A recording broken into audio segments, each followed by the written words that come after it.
महाराज जी, मेरा प्रश्न है कि मैंने आपके एकांतिक वार्तालाप में आपको कहते सुना है कि हर प्रतिकूल परिस्थिति को हमेशा सहना चाहिए, मगर गीता जी में भगवान श्री कृष्ण ने अर्जुन जी को अन्याय के खिलाफ लड़ने के लिए भी कहा है। तो मेरा प्रश्न है कि क्या हमें किस स्थिति में सहना चाहिए और किस स्थिति में विरोध? दो बात समझनी है।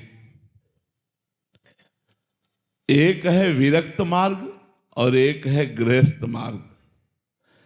इस समय भगवान छात्र धर्म का उपदेश कर रहे हैं। अर्जुन क्षत्रिय कुल में प्रकट हुए, छात्र धर्म का कि जो अधर्माचरण करता है, तुम राजकुमार हो, तुम्हारा अधिकार है दंड देना, इसलिए उनको दंड दो।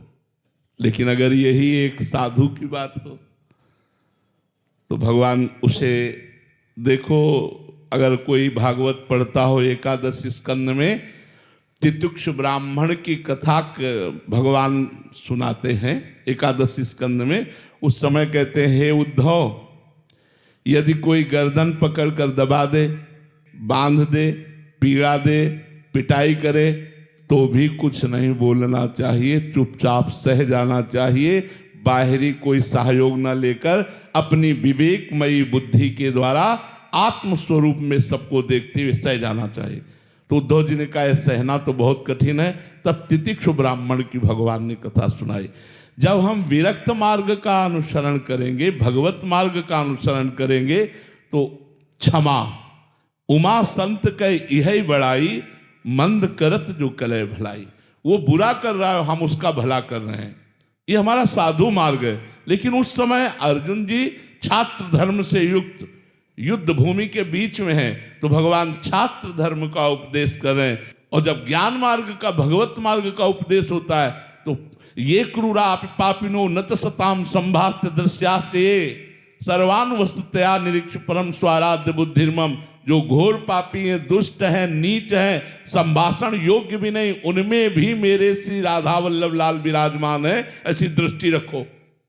घोर पापी में भी भगवत दृष्टि रखने की बात विरक्त मार्ग, भगवत मार्ग में, भक्त मार्ग में आई है। तो ये बात दोनों का मिलान नहीं हो सकता।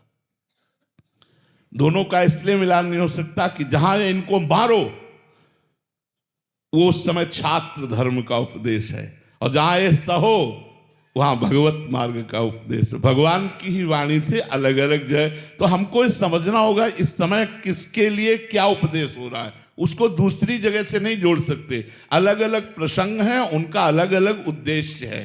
महाराज जी, गृहस्थ जीवन में किन बातों का मतलब विरोध कर सकते हैं और किन बातों को सहना चाहिए? गृहस्थ धर्म में हमारे ऊपर, जो सिर्फ हमारे शरीर के ऊपर अगर कोई गाली देता है, अपमान करता है, लड़ाई करना चाहता है, तो हम नहीं लड़ेंगे।